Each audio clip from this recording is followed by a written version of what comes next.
Hi, Judy. Hi, how are you? I'm good. Sorry about a little bit of confusion there because I guess they gave me the wrong ID yesterday. Oh So, my but I God, think we're I good am now. so sorry about that. No So, problem. I'm sorry that I've been sitting in the wrong room since 7:45. oh my God. Well, I just looked over and I realized there were like a whole bunch of attendees.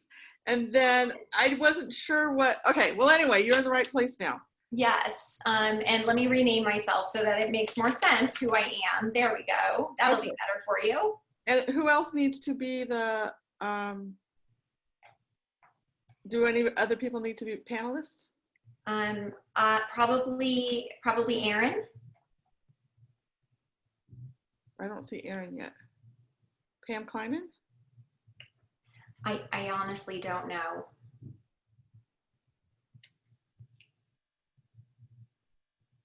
Okay. I'm just here. I'm just here to do my spiel. Okay. I am gonna need sharing permissions though, Judy, so that I can share my screen. Yes. Thank you. Okay.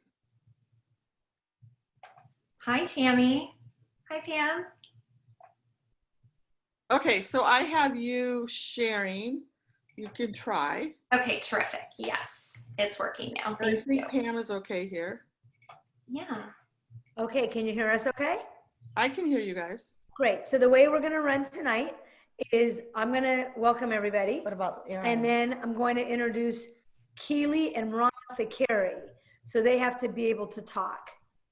And they're going to say something like a welcome from the WPA. Then Erin Naimi is going to introduce Lori, and Lori's going to start. Terrific. Okay. Um, Erin Naimi, you said? Yep. And who was the other one? Rama Ficari. But Go ahead, Lori. Can you guys see me? We can see your name, like a big E, a purple E. Yeah, that's all. No, we can't see you. Can't see your face. Because it's not giving me, hold on. Why isn't it giving me the option for you to see me? Should you be seeing me? Yes. And Keely also. Okay, so I think what's happening is the people who are panelists, they can see you. So I should make them panel. I can make them a panelist. Yes, and then please. you should be able to see them. That'd be awesome. Okay, Keely, I'm going to get you too. Thank you, Judy. Sure. so are you guys using Zoom with the students? Yes, Yes. we are. Okay. And are you allowing them to use virtual backgrounds? No. Okay. I just put one on today. We for the have a first time. list. No virtual backgrounds. They have to use their real name. They can't use face things on them. Sure. Yeah. Is it possible for you guys to turn off your virtual backgrounds too right now, or do you need them on? Sorry, No, it just, I don't know how to do it from this position. Let me just try it. okay. If you can't, then don't worry about Oh, I it. can. Probably I can. fine.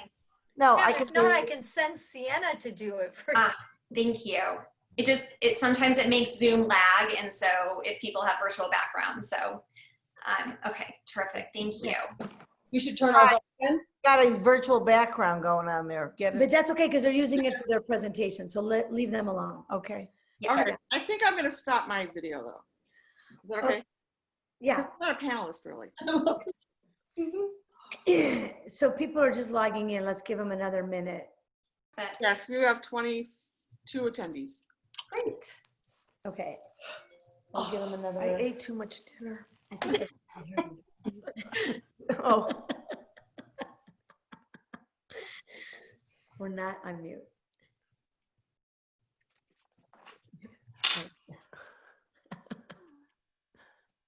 oh.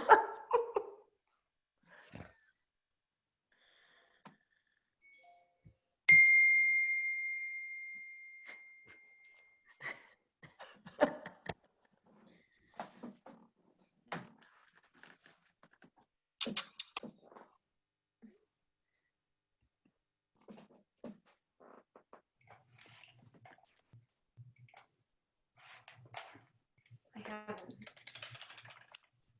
Are you guys doing a Q&A? Yes. Who do you need is that Beth? Aaron. Aaron is going Aaron. to. Okay, but Aaron has all rights now. Great. Ooh, Aaron I feel very Oh, powerful. just- Got away with the whole.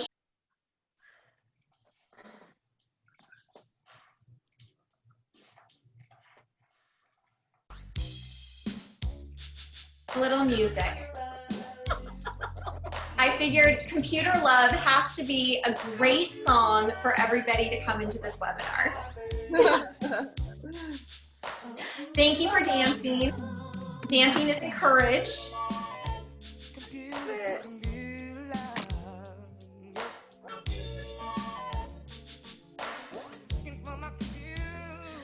And you just let me know when you would like to start. So I'm ready whenever you are. I'm ready. Well, how many people are on? Let's-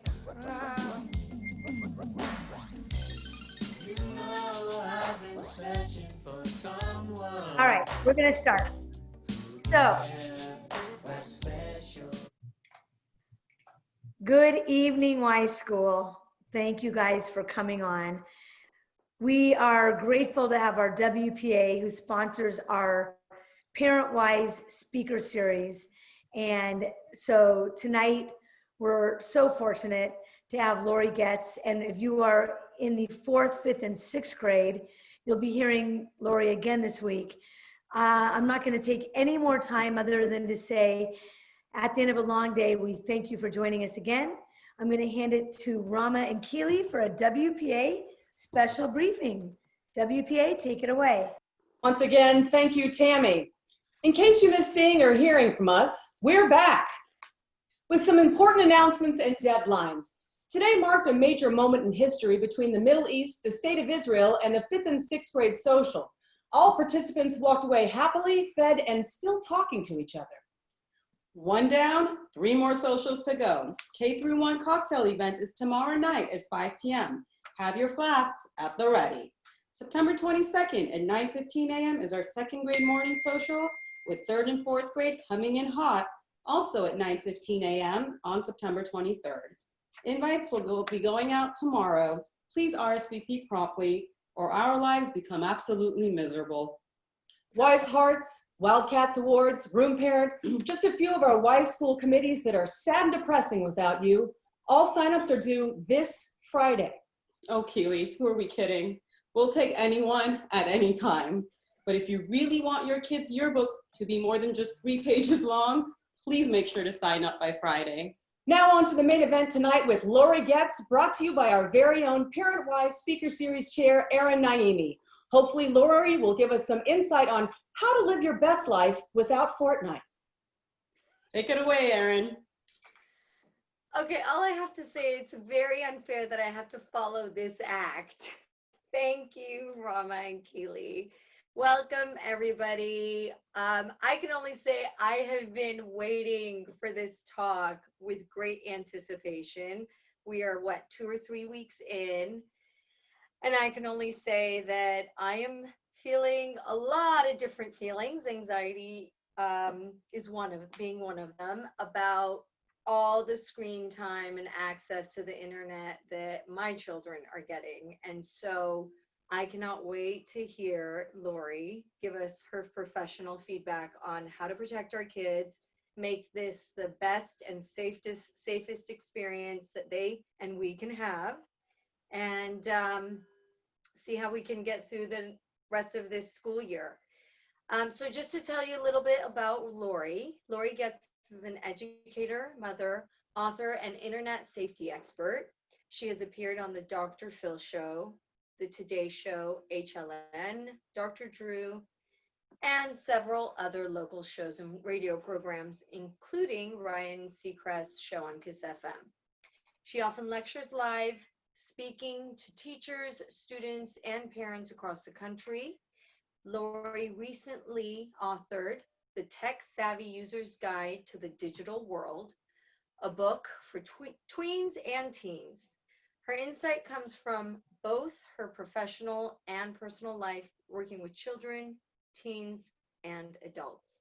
Please help me welcome Miss Lori Getz.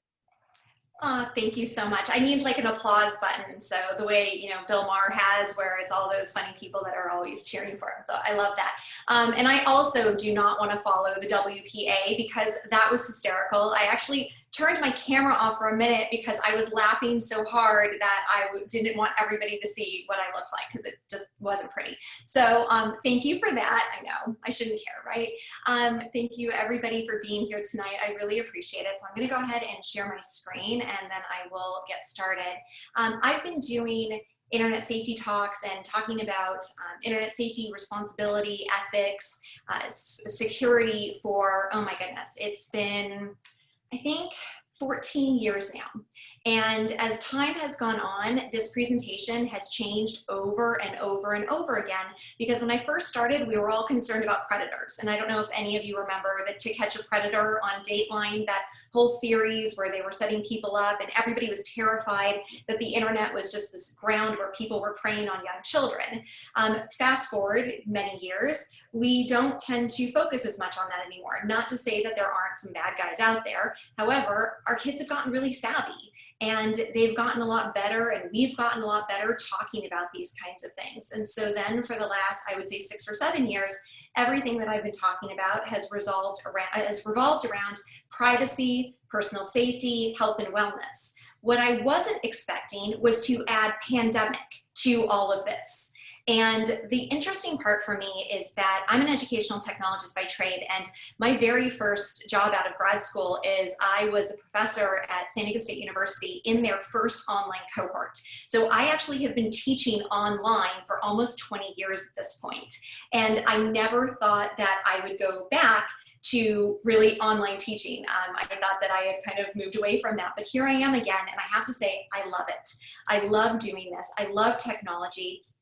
I am so grateful for technology because technology by definition is a system that makes things better, faster, easier, and more efficient. So we have more time as humans to connect. And if we think about how technology is actually connecting us right now in this moment, it's even more important than it's ever been. But with the flip side of all of those wonderful things, because right, there's always two sides to every coin here, we've got some problems with it as well. We have a total lack of privacy. There is no more privacy, right? We all know that we are being listened to at all times now, whether you've got, listening devices as your alarm clocks in your home, or you've got a cell phone nearby. Privacy is really hard to come by at this point. We do have new issues of personal safety. It's not just those predators, but we've got issues with identity thieves. And for our kids, they've got issues with frenemies, with people that they think are friends, but online don't treat them so nicely. That even though the technology is here, and even though the technology has its benefits, we have to understand how it all works in order to make sure that we're teaching our children the right things to do. And so what I want to start with is what last spring looked like for me when my children first entered school online. So, okay, this is not actually me, but this is how I was feeling, so I thought it was a great picture. But I decided that in order for us to function in distance learning last spring, my kids are in public school, and nobody really knew what was happening or what to do. So I said, no problem. Routines solve everything, because I am one of those people. I'm a type A personality, and so I love my routine. So I put up on a big whiteboard in our living room that we were going to do this we were going to have this fantastic calendar. Every morning we were going to get up at 8 and we were going to exercise. GRFS is get ready for school. We were going to start school at 9. Then we were going to have lunch together, totally screen-free. Back to school, some outdoor adventuring. Then we would have some screen time, dinner, screen-free family time, and then reading, right? This was the dream. However, this was more what it looked like. By 8 a.m., we were fighting about getting dressed. By 9, there was crying and yelling. 11:30 was arguing about what was for lunch, and then a refusal to eat it. More crying and yelling, refusal to go outside. The one thing that remained was the screen time, free time. That didn't seem to be a problem for anybody. By the time dinner came, we ate in silence because everybody was so angry. Then we gave up, didn't brush our teeth, and fell asleep on the sofa.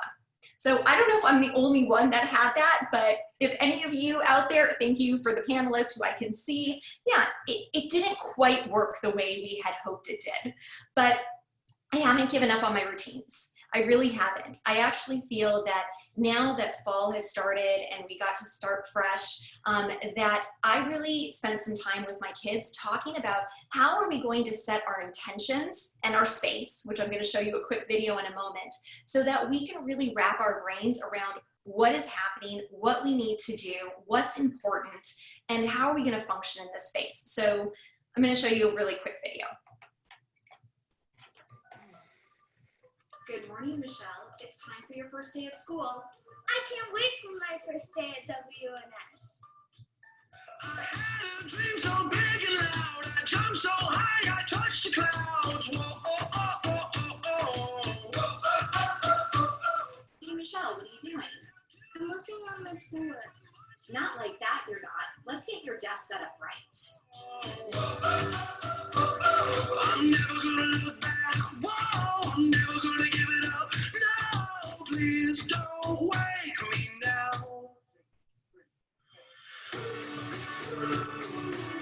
This is gonna be the best day of my life.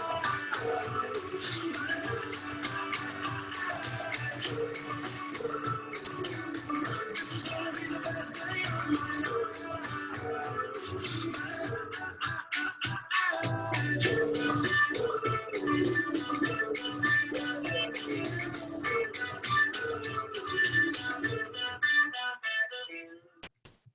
So that's actually my daughter, Lainey. She wanted me to call her Michelle in the video, but it's actually Lainey. Thank you very much. I also have, that's my 9-year-old. She's my 4th grader. And then I also have a 14-year-old who refused to be in the video. So Lainey got to change her name. Charlie wasn't in it at all, but I'll just tell you all, my 14-year-old refused. That little video that Lainey did for me, this really is our setup. And you can't really see the whole room, but there is actually more than one child in that space. There is, my 9-year-old is in one corner of the room, and then my 14-year-old is in the other corner, which is why they're wearing headphones. And so some of the things that we thought about as we were setting up the space is really how to create kind of the right space for kids. And we unfortunately have a built-in desk that then where my child sits, it's kind of cavernous behind them, it's open. But really, one of the best things to do when you can is put the kids closer to a wall, so that their background is, they can put whatever they want behind them, but it's not this cavernous space. There are a lot of kids that really don't like the idea that their classmates can see into their home. And we also have to be really careful, because if classmates can see into the home, whatever is going on in your home, other people can see. And so if it's possible to set those desks up closer to a wall, that's great. What my 9-year-old did, is in the part that you didn't see, is she took a gymnastics mat that we had in the backyard and she kind of made this little cubby hole for herself. And so it gave her some space. She feels like it's her own space, and she knows that with the headphones on and with her sister, that it just works. So that's one thing that we want to kind of think about, is how to set that up. So against a wall, or you can use a privacy screen. An Amazon box, like a really big Amazon box, is a great weekend project for kids. If you're looking for something them to do that has nothing to do with screen time, give them a big Amazon box, let them cut it into like a presentation board and decorate it so they can put it behind their chair. You want to make sure that the lighting is right. So hopefully I'm being lit properly right now. I can't really see myself, so I'm just hoping that I am. But I'm going to show you what I've done. I have, forgive me for a moment, this is my lighting system. It's a lamp, and it's also a box. This is a toner box. So I spent about $5 on Target Online in order to set this up. But when you're lit properly, it makes it a whole lot easier for you to see yourself and for others to see you. And there's something that happens. There is this kind of mental connection that takes place when the child feels that they are seen.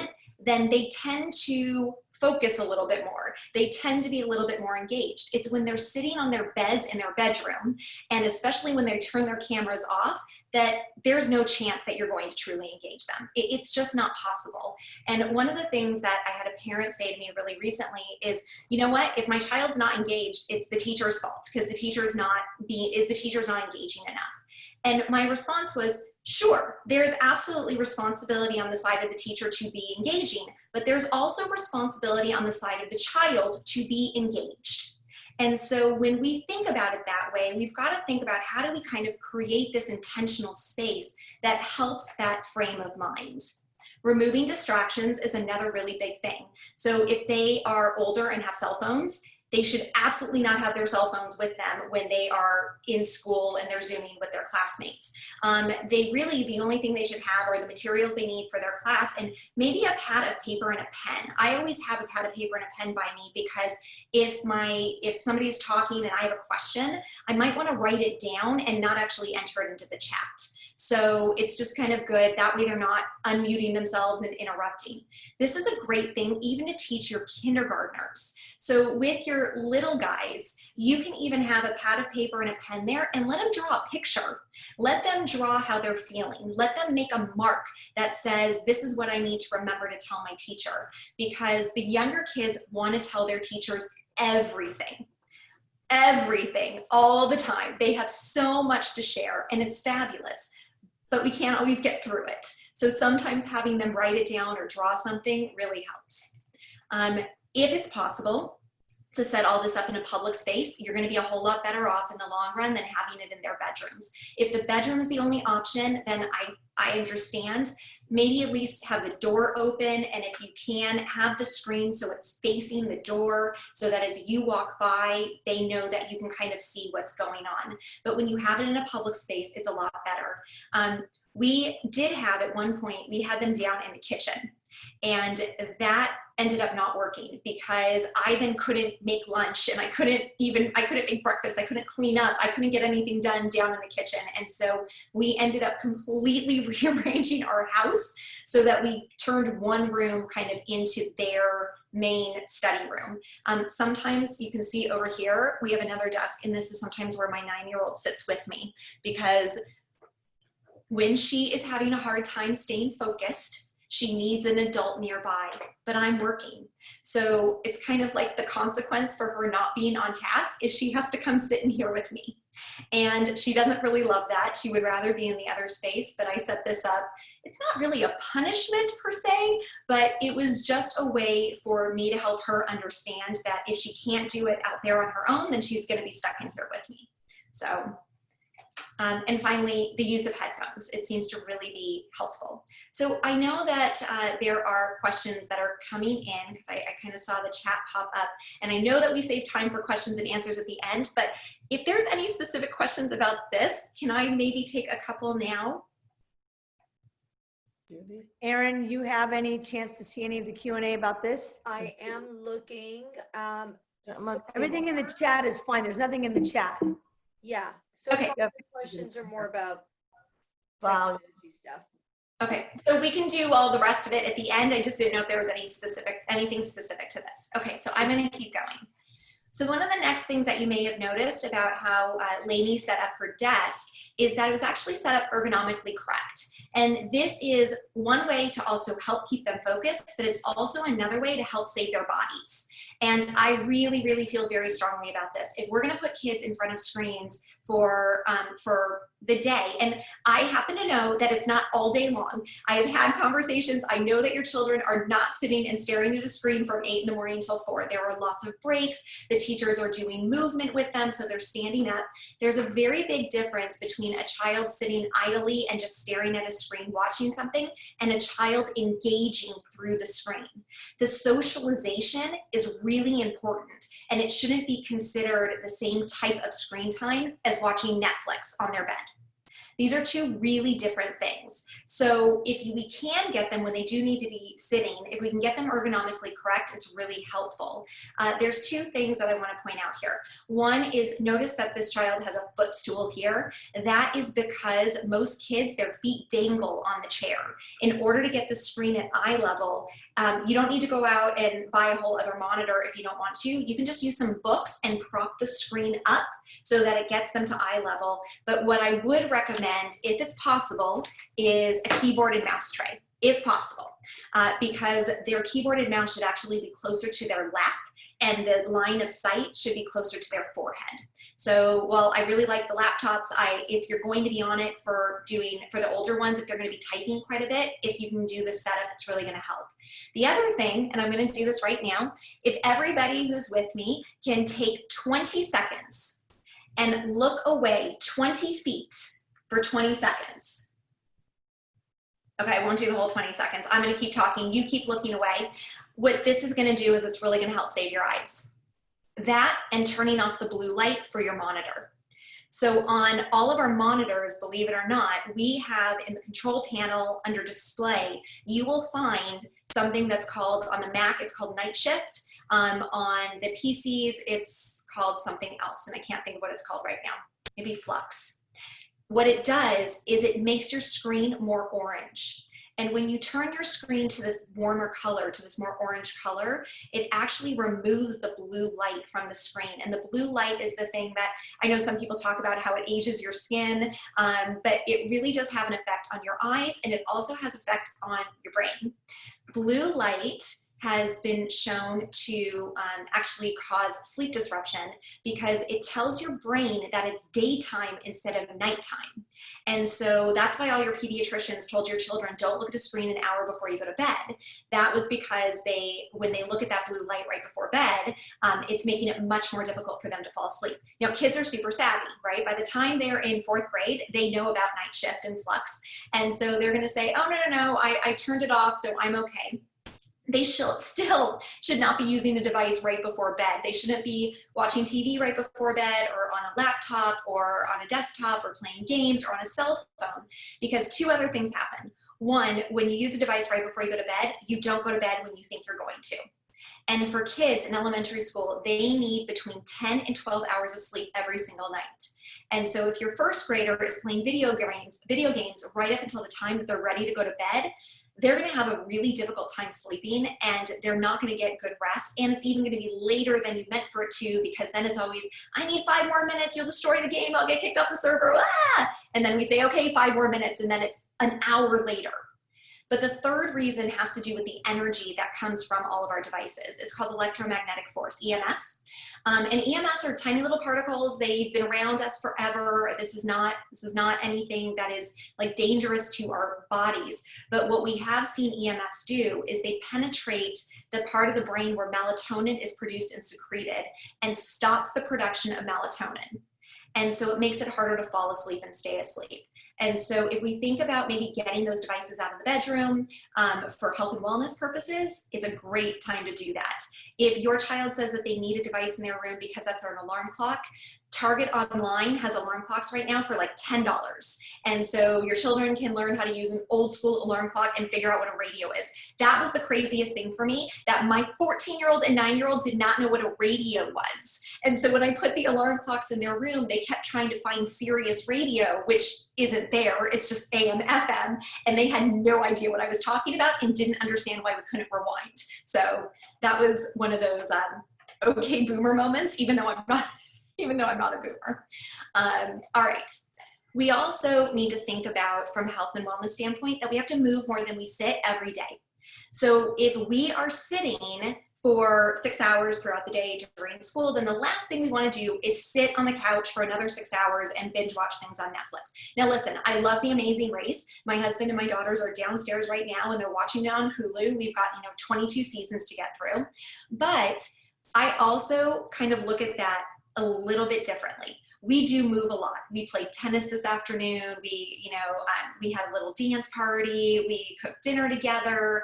And so yes, family time sometimes is board games. Sometimes it's The Amazing Race.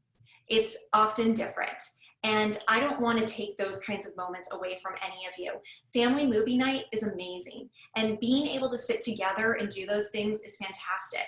But what I would hope that we could stop doing a little bit is sometimes when our kids say, you know what, I just want to be alone. I just want to go to my room. I want to be alone. I want to play on my iPad by myself. I want to watch a show by myself. That's actually when I get a little bit more concerned, because the more they start to isolate themselves and take the devices so that they can entertain themselves while isolating, the more I'm worried about their emotional well-being. And so while sometimes it's totally okay for them to do it, if you're seeing that your child is doing this regularly and that iPad time or that laptop time is kind of their go-to, you may want to think about how you can pull them back out and bring them back into the family, okay? So it's got to go in this order. time for schoolwork first, socializing second, and personal entertainment third. Meaning that the amount of screen time that they're going to have in a day is going to depend on how much schoolwork is needed. They need to socialize. So with my younger one last year, we did some really fun things where we would plug the computer into the television and we would do a Zoom scavenger hunt or a dance party so they could actually be up and moving and socializing. And so that worked really well. My older one didn't want to do it that way. You know, it depends on what the age is. But I encourage my 14-year-old to FaceTime at least 3 friends a day, because I really need her to continue to socially interact. So I would rather put the screen time with schoolwork and socializing and not as much with the personal entertainment. Okay? If we could remove those devices from the bedroom while we sleep, we would all be better off, including us as grown-ups. So I have to stop for a moment and tell you a quick story. I had a moment a couple of weeks ago where the roles were reversed. I was sitting in like your position, but it wasn't with technology, it was with the nutritionist. We have horrible eating habits in this house. Absolutely ridiculously horrible eating habits. I grew up eating Burger King almost every single night, and so I do not know how to make healthy meals. It's just not something I ever really learned how to do, but it started to become a problem. It started to become a health issue actually in my house. And so I had a nutritionist sit with me and my family, and she started saying, you know, you guys need to be eating breakfast every morning. And we're like, we don't eat breakfast. And she says, no, this is really important. So we go through all of it, and I get up the next morning, I'm like, okay, I'm gonna make breakfast for everybody. But guess who I didn't make breakfast for? Me, because I don't wanna eat breakfast. But I made everybody else breakfast. I sat down with them, and my kids said, they pushed it away. They're like, we're not eating breakfast. And I said, no, you have to. The nutritionist said you have to. And they said, but you're not doing it. And so the next week when I'm back to the nutritionist, I'm like, I can't get my kids to eat breakfast. And the nutritionist said, did you eat breakfast? I said, oh, okay. I tell parents all the time that it starts with us as parents. That if we want to change our children's behavior around technology, we have to look at our own behavior with technology. Are we taking it into the bedroom with us at night, and are we sleeping with it next to our heads because it's our alarm clock? Are we checking social media while at the same time trying to have a conversation with our kids? Are we taking our devices to the dinner table but then telling our kids that they can't? And so when we start to do certain things and when we change our behavior, it actually makes a huge difference. So the next week, I made breakfast. I actually sat down and ate it, and now for the last week and a half, we've all been eating breakfast together. It does work. With the device, we have a charging station in our kitchen, and all of us leave our devices on the charging station when they're not being used. Now, there are some caveats, of course. If you're a doctor and you're on call, please have your device with you at all times. When you can put it away, please do. My husband used to say to me that he had to bring his cell phone to the dinner table because his work was time sensitive, and there were times where he absolutely needed to. And so 2 things happened. One, as our older daughter became a true teenager and he realized he only gets about 20 minutes a day with her, and that's at dinner time, that was a big one for him.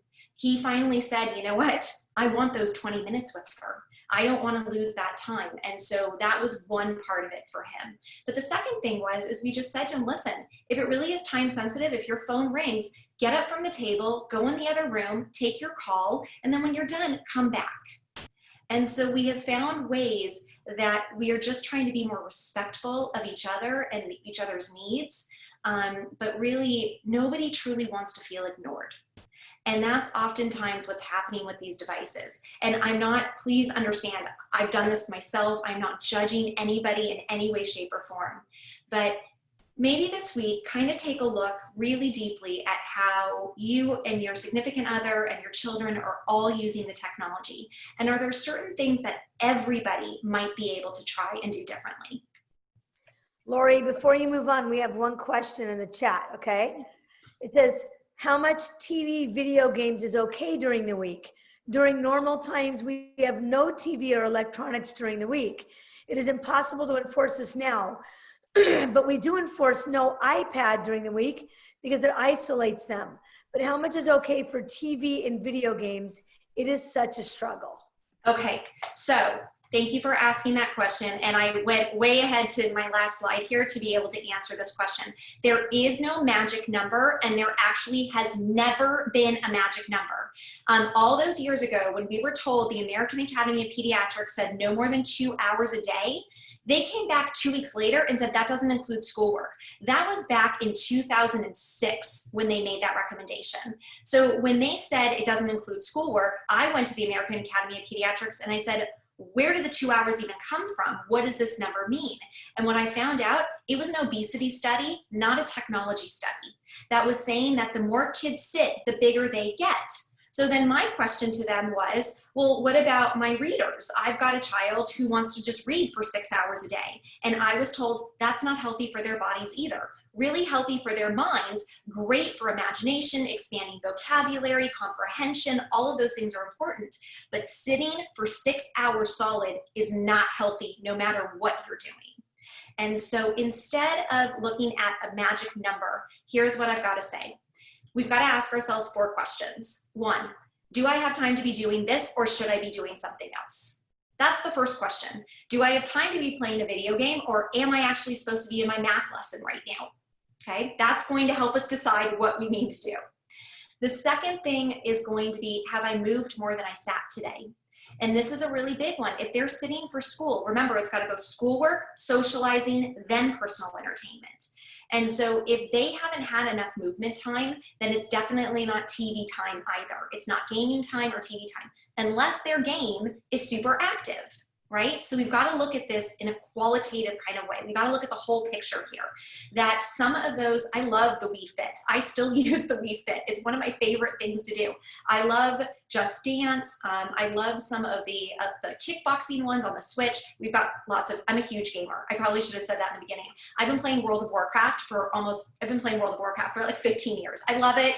I'm usually on with a group of 13-year-olds and I have to say, there's an adult in the room, like don't say anything wrong and don't ask me any questions because I'm not talking to you. But yes, I still play video games.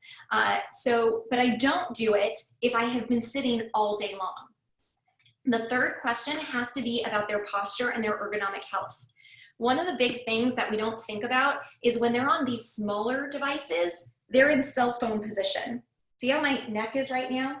That's about 60 pounds of pressure on your spine. And when you do that, you are causing rolled shoulder syndrome, and you can even get bone spurs at the top of your shoulder. I saw a 10-year-old last January with bone spurs in his shoulders.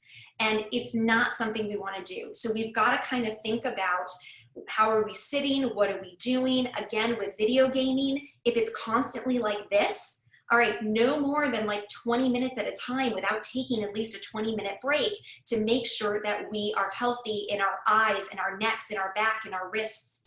But my last one's my favorite, and that's, does my behavior work for my family? You know, if your child is watching too much TV or is playing too many video games or the wrong kind of video games, if their behavior is just off. Fortnite's a really interesting one for me. Some kids can totally handle it and some kids absolutely cannot. It is rated 13. They are supposed to be 13 to play it because there are real looking weapons in the game. But one of the things about Fortnite that people don't realize is the first person shooter games in general, all of them, Call of Duty and all of those games that have real looking weapons, they were developed originally for the military, not to teach soldiers how to shoot, but to teach them how not to feel badly when they shoot another person. It was a desensitization exercise. And so all of these games that have now come down the line and have landed in Fortnite, it absolutely desensitizes children to violence. It does not make them violent. There is no correlation. We have never seen a correlation between violent video games and violent acts. But we see a huge correlation between violent video games and a lack of empathy, not caring about it. And so those are some of the things that we want to think about. It can't just be a specific time. It just doesn't work, okay? So I'm sorry, that was a really long answer for that question. Were there any other questions? I saw some things popping in as I was talking about that. One just came in. Tam, you want to go for it? Go ahead, Erin, you do it. Okay, this is going back. You said that computers emit waves that disturb sleep. But my children's desktops are currently set up, that is where their classroom is set up, for a quiet working space. Yeah. Is there any setting to put desktops on? No, unfortunately, there is not. Because all of the devices, even when they're completely off, they are constantly searching for a signal. And so that EMF field is constantly surrounding it. And so if the desktop, if maybe at least if it, can it be 10 feet away from where they sleep? Can it be like on the opposite side of where their heads are maybe? I mean, that might make it a little bit better. But if it's kind of right next to them, then when they're younger, they've got lots of like extra melatonin. This starts to really become problematic as they get older. Especially, I would actually say by 6th grade, we really start to see a lot of sleep disruption. And it's not just from the EMFs, but it's also just from having access in their bedroom. So they tend to use those devices later into the night. You know, it's hard. I also, one of the other reasons, I'm going to sidetrack myself for a moment, but one of the other reasons why I really, especially if your 5th and 6th graders have cell phones, if these are in their bedrooms, the other thing that happens is they end up texting their friends all night long. And there's always that one child that's not allowed to have their phone in their room. So they wake up to 250 unanswered text messages, which is really not a fun way for a child to start their day. It's super overwhelming. It's really upsetting to them because they feel like it's FOMO, it's fear of missing out. They missed all this stuff and now they're trying to catch up. So if it's possible to get the desktops out of the room, that is my first recommendation. If it's not, if you can get it as far away from their head, that's better. But there are no settings that you can do to stop the EMFs. Tammy, did you have another question to ask? No, go ahead. Thanks. You can go on with the presentation. Thank you. Okay, terrific. So I'm going to back up. I forgot I had it set up this way. So I want to talk about group texting. So as I started talking about this, group texting and video chatting. And it really starts with understanding that this word privacy means control. So let's think about this for a moment. Do any of us have control right now over this video possibly being recorded, not just by Wise, but by somebody else? Could this video be recorded by somebody else right now and all of the questions and all the things that I am saying be put out on YouTube? The answer is absolutely yes. So is this a private conversation? Absolutely no. There is no way for me to stop that from happening. The same way that there is no way for a text to be private. When a text message is sent, it is sent to another person. That person can do whatever they want with that text message. And so the kids started using things like Snapchat years ago because they thought those text messages would disappear. But there's nothing to stop the other person from taking a screenshot of the text. My favorite part is the kids always say to me, yeah, but it tells me if someone took a screenshot. Well, 2 things there. 1, I can take another device and just take a picture of the picture and you won't know. And 2, who cares? They still have control of that image. So when we start talking to kids about if they are going to be texting and video chatting, they have to understand that anything they say in that space is not a private space. And so you need to ask yourself, am I willing to give up control of this information to that person or people? Okay, that's the question that our kids need to be asking. There is group texting and other social media etiquette that they should know about. Saying really mean-spirited things in group text just to get a laugh is still mean. I find it really funny that kids will often say, they'll say something really mean and then they love to follow it up with, it was just a joke, I was just teasing. Okay, teasing is totally fine, but teasing means everybody is in on the joke and everybody is okay with it. That's what teasing is. When you say something and you have to follow it up with, it was just a joke, that means somebody else was most likely hurt. And I love what my mom used to tell me. My mom always said that if you have to ever say to somebody, it was just a joke, it wouldn't bother me, somebody else is being too sensitive, then you probably owe that person an apology. And that's what I say to my children today too. So they think that they're being funny. They think that it's no big deal, but they forget how permanent all this is. And they also forget that a lot of this stuff does get, the screenshots happen, and then it ends up with the principal, or it ends up with the teacher, or it ends up with another parent. And so when your kids are, if they're just starting to group text, if they're just starting to video chat, be nearby when they start so that you can kind of help them and understand what it is that they can and cannot do. Because honestly, they're not trying to be bad. They're not trying to do anything wrong. They just don't know what's okay and what's not. So they can ask themselves this: is it kind? Is it necessary? Is it honest?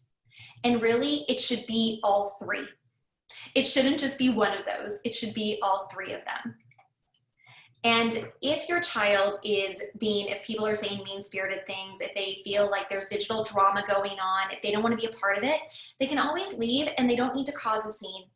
They don't need to be the person that says, I can't believe you're all doing this, I'm out of here, they don't need to do that. They can just simply say, you know what, I'm going to take control. And by taking control, what that means, I'm going to stop being a part of this. I'm not going to look at this anymore. I don't want to know about it.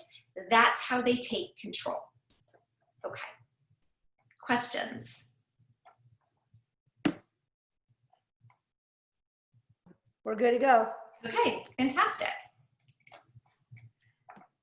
So gaming, YouTube, social media, and personal safety. If I could get all kids to do this, it would just make everybody's life so much better. It's called ABC. Ask first, bring a grown-up, check before you change. So let me explain what this means. In my house, when my kids want to use a device, any device, it doesn't matter if it's a TV, a cell phone, a laptop, a tablet, I don't care. They need to ask me first. My 14-year-old no longer asks. She tells me. So it becomes a TBC when they're in high school.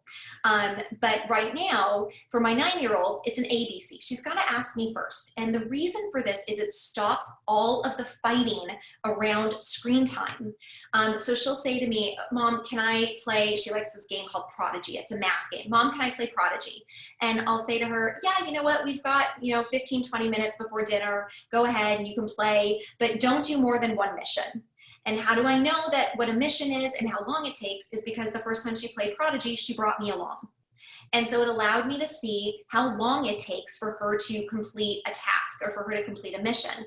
Because it really is true when kids sometimes say that they need 5 more minutes because it'll destroy the game or their team or they'll get kicked off the server. That may be true. There are certain games where that happens, Fortnite being one of them, Clash of Clans is another one. Even sometimes in FIFA and Madden, if they leave, it messes up other people. And so it's really important to kind of understand what it is that they're doing. You don't have to become a gamer. You don't have to play World of Warcraft. But if you just understand the things that they enjoy doing, it's going to help you better decide whether or not it's right for them. A lot of kids love YouTube. And some of the things that the littler kids like the Shopkin reveal videos, those things crack me up, right? It is a child, like my child loves this. She wants to sit and watch another child open a present to find out what kind of Shopkin they're going to get. I think this is ridiculous. I don't get it. I don't understand it. I don't care. I don't know why anyone would watch it, but she loves it. And that's what matters. There's nothing wrong with the Shopkin reveal video. It doesn't change her behavior. It doesn't make her act in a way that I'm not okay with. It doesn't take up too much time. It doesn't stop her from moving more than she sits. And so the Shopkin reveal videos has become part of her repertoire and the things that she likes to do on YouTube. But it took me sitting down and understanding it first to really be comfortable with what it is. Gaming is another one, playing those games and understanding it. And there was last year or 2 years ago, I had the opportunity to go to the esports conference in Las Vegas, and it was so much fun. So I was basically watching video gamers play football in the game Madden. And I couldn't believe it, but the gamers looked like athletes. They were so muscular and fit. And so I was talking with one of the video game designers from Epic, and I was asking, I'm like, what is going on? All the gamers all of a sudden don't look like gamers that I remember when I was a kid. They are super fit, really athletic. They understand the game in a whole different way. And what he said is that the gaming community has discovered that the more physically fit you are, the more mentally agile you are. anymore. So professional gamers have started to go outside and play these games in order to get better at it. There are college recruiters now for video games. This is a real thing. But that doesn't mean that they should sit inside and game for 6 hours, because that's not going to actually help them become better if they're not getting enough vitamin D2. That's the other thing of it, is that when we're looking at the screen too long and we're not outside, we end up with something called myopia. And myopia it's a eye disease. It's a form of, it's nearsightedness. But it's not from actually staring at the screen. It's a lack of vitamin D and a lack of activity, of physical movement. And so getting our kids more outside is really beneficial for lots of reasons. And you can even tell them it'll improve their gaming. So they'll like that.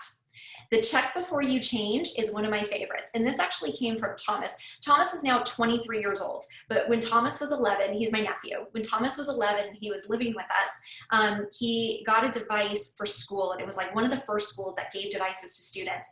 And he would say to me, okay, Auntie Aya, I need to get my laptop because I have schoolwork. And I would say, okay. And he would sit down at the kitchen table. I would walk away for 5 minutes. I would come back and he's watching YouTube videos, or he's doing things he's not supposed to be doing.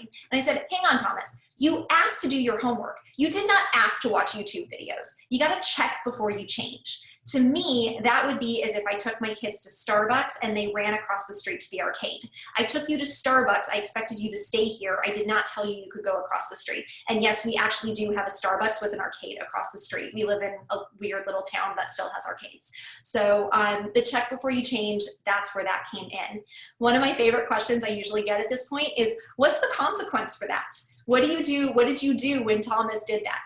So his first offense, I just said to him, can't do this. You got to check before you change. Second offense, there was a consequence. I have 3 rules in my house. People laugh at this, but it just works for us. 1, you're not allowed to disobey a direct order. So if I ask you to make your bed, I expect you to make your bed. If I ask you to stop beating up one of your siblings, I expect you to stop beating up your sibling. You're not allowed to lie, and you can't be disrespectful. That's it. Those are my 3 rules, and everything pretty much falls under those 3 things. So when Thomas disobeyed a direct order because I had asked him not to do that, the consequence was he had to follow me around the house with his laptop, and everywhere I went, he had to go and do his homework standing next to me, which he absolutely hated, and stopped going on YouTube when he wasn't supposed to. So that was my favorite consequence. One other thing that we want to make sure that we understand is that when they are gaming, if they're watching YouTube, if they're using social media, and by the way, they are all supposed to be 13 to be using any social media. That includes TikTok, that includes Snapchat, and Facebook and Twitter and all of them. They don't use Facebook and Twitter, Instagram. But the reason you're supposed to be 13 is because the companies aren't allowed to collect information from children under the age of 13, because all of their information is these companies' revenue. And we don't always think about that. So every time our kids say they like something, every time our kids comment on something, every time they create a new screen name, they are actually giving up more privacy. They are giving companies more and more information about them. It's not that there's some scary person sitting there that's going to come and get your child. These are companies, but what they're doing is they're using it to advertise to all of you.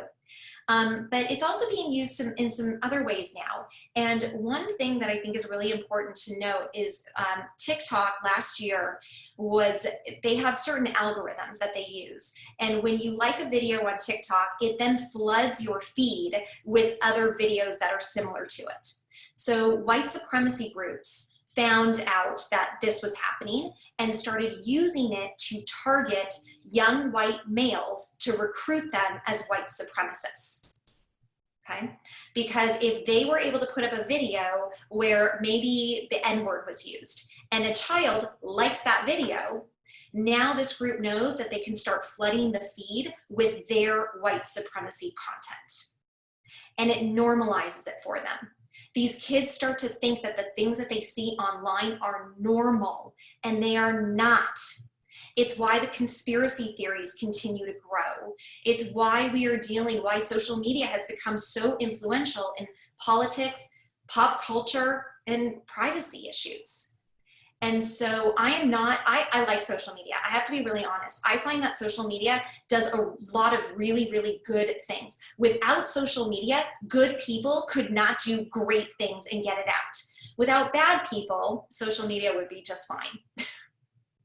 Right? So the social media gives us good people the power to do really great things, and then the bad people are using social media to tear people down. And so it's how it's being used. So I don't want to vilify social media. However, I'll say this. Remember what I said earlier, if the behavior is working for the family? If you have a child who is deriving their self-worth from the number of likes, subscribers, or views, this is not a good place for them to be. It's not emotionally healthy for them. If they think getting 1,000 likes on something makes them more valuable, it's not real. It's not real. And that's not where we want them to derive their self-worth. We want to teach our children at a very young age. And my youngest, when my kids are little, they'll be 4 years old and they're jumping up and down on a trampoline and it's, "Mommy, look at me, look at me, look at me." And my response is, "No, I won't." And I know that sounds super mean, but it's because I want my kids to run and jump and dance and laugh because they want to, not because they're waiting for me to say, "Good job." When I say good job in that moment, what I really mean is I really don't care right now. It's just you're bugging me so much. I'm going to say something so you leave me alone.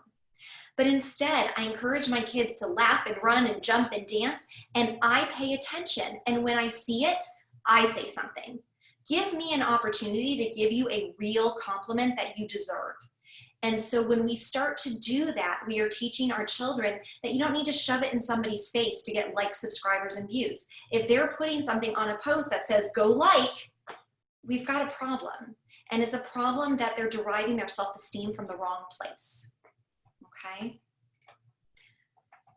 One other thing about personal safety, and this is the best thing you can teach your children. If someone is important to them, they're important to you too, and it does not matter where your child meets that person.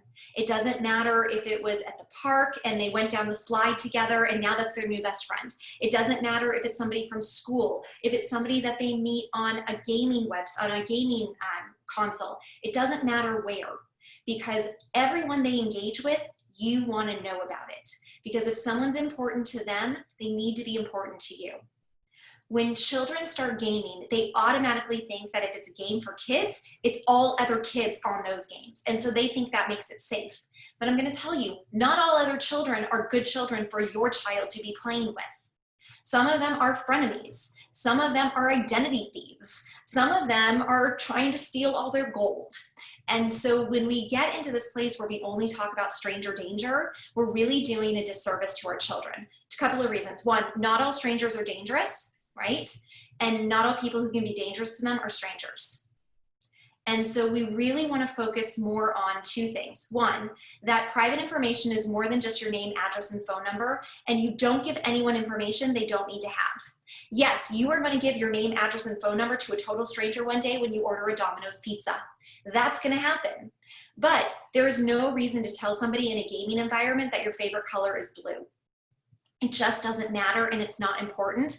But when they do start talking about favorite colors, names of pets, favorite sports teams, those are often the answers to your passwords and your security question answers. And so if you've got people there lurking and trying to gather information, you just want to teach your kids private information is more than name, address, and phone number. It's anything people just don't need to know. And then the second one is if someone's important to you, they're important to me too. So that way you get a chance. If you see that your child is gaming with somebody, you may decide, you know what? I would love to FaceTime with this person and their parents. If this person's important to you, I want to meet them also. And when you do that, you strengthen your relationship with your child, and you also teach your child that you are a part of their life in the physical world and in the digital. Okay. The best parental controls are your eyes and ears. Parents always ask me, what's the best parental control? Should I be using Net Nanny or should I be using, honestly, they all have their vulnerabilities. None of them are great. They're great for setting expectations, but they won't keep your kids safe. They just won't. So I like things like screen time or the parental controls that are built into the native operating systems. Those are fine to use. But the truth is, if you can keep the devices in a public space, Don't let them go into the bathroom, into the bedrooms.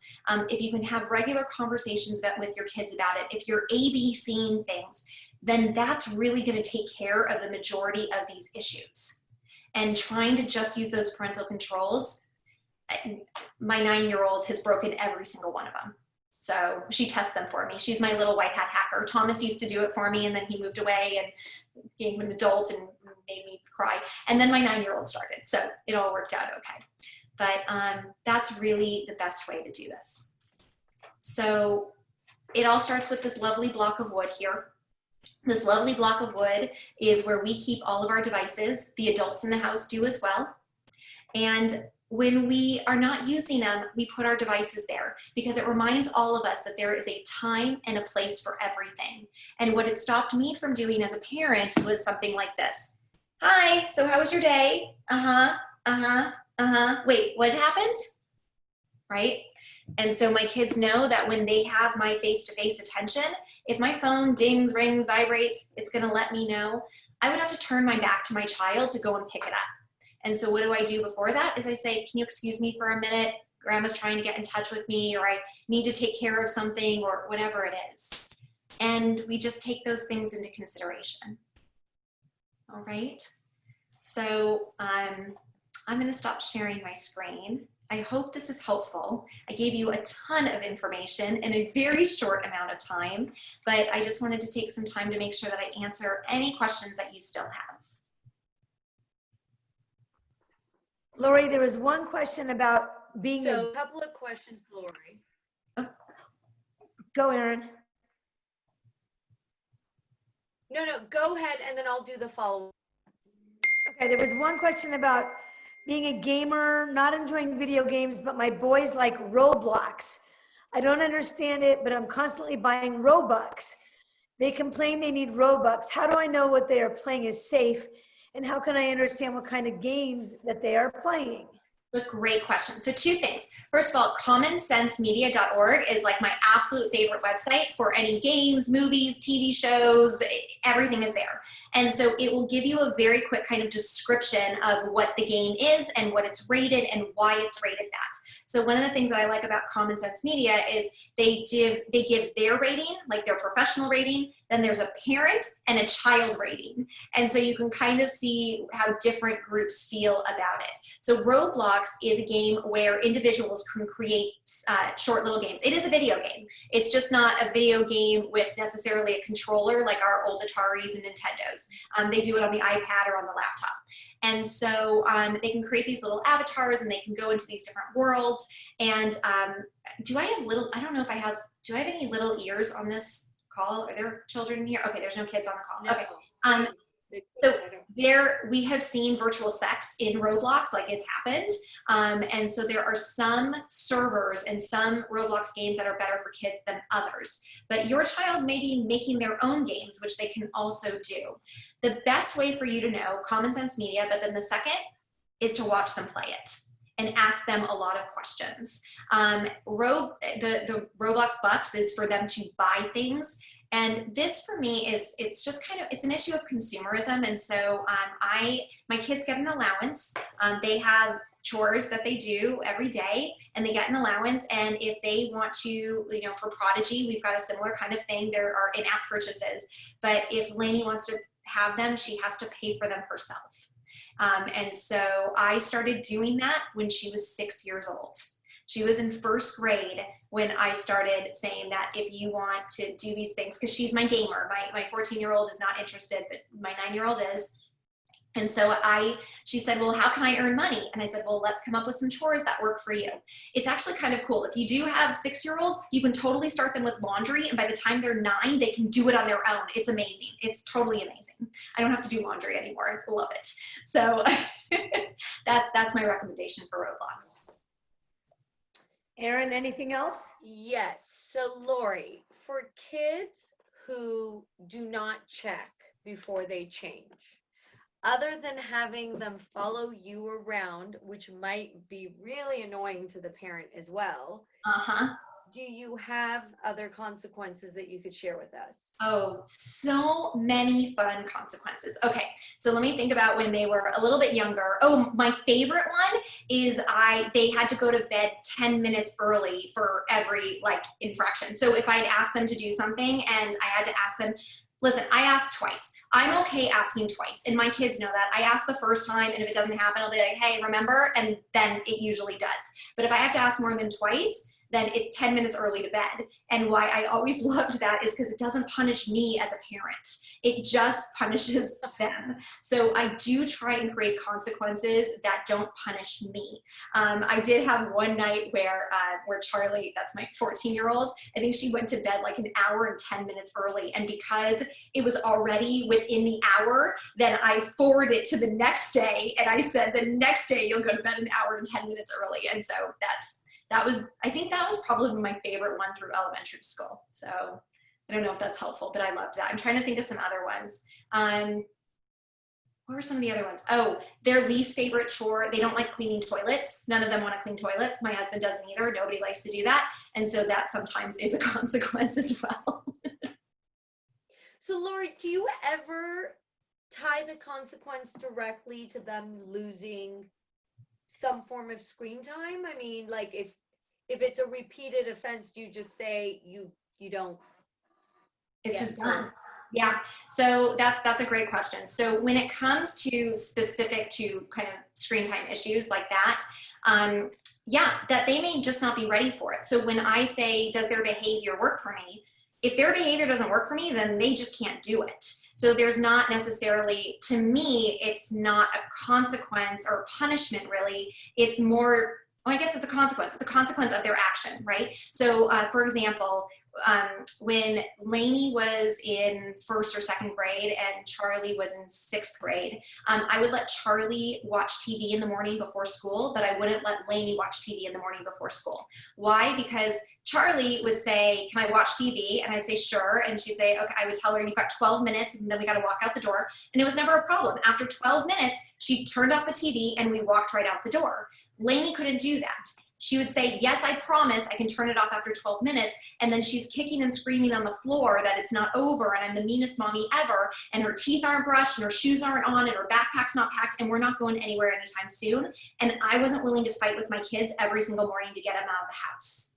So I guess the consequence, the natural consequence there is I said to her, your behavior doesn't work for me. So therefore, you don't get to do this. And that was just the end of it. If they're playing Fortnite and they are acting in a really aggressive way afterwards, or they're using bad language or whatever it is, no more Fortnite for right now. Some kids are just not ready for certain things right now. That doesn't mean forever. But if you're constantly battling with them over something like Roblox and they're constantly saying that they need more and more and more, that's a pretty good indication that they're not ready to be playing Roblox. Because if they can't handle your expectations, they're just not ready.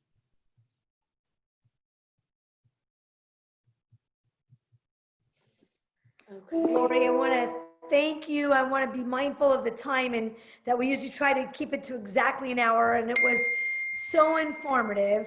And 4th, 5th, and 6th grade families, you get some time with Lori with your child. So 4th grade, you're going to be with Lori this Thursday, 1:30 to 2:05. No, 1:30. 1:30 to 2:15. 2:15. Thank you. And then 5th and 6th grade, you're on from 2:20 to 3:05. So we'll send you the Zoom link. We'll send you all the information. And it'll be important that you're there with your students so that you'll be able to engage in conversation. But Lori, as always, your guidance, your thoughts, your really good reminders are so greatly appreciated. My pleasure. Thank you. And Erin, you're the bomb for making these speakers happen, making parent-wise, you keep all of us as adults learning. So Erin, thank you for bringing great speakers to us. Pleasure. It's Thank so you, great. Lori. Thank you for everyone who's with us. This was so helpful, Lori. Thank you. Thank you, everybody, for being here. Have a wonderful night. Good night, guys. Take care. Bye.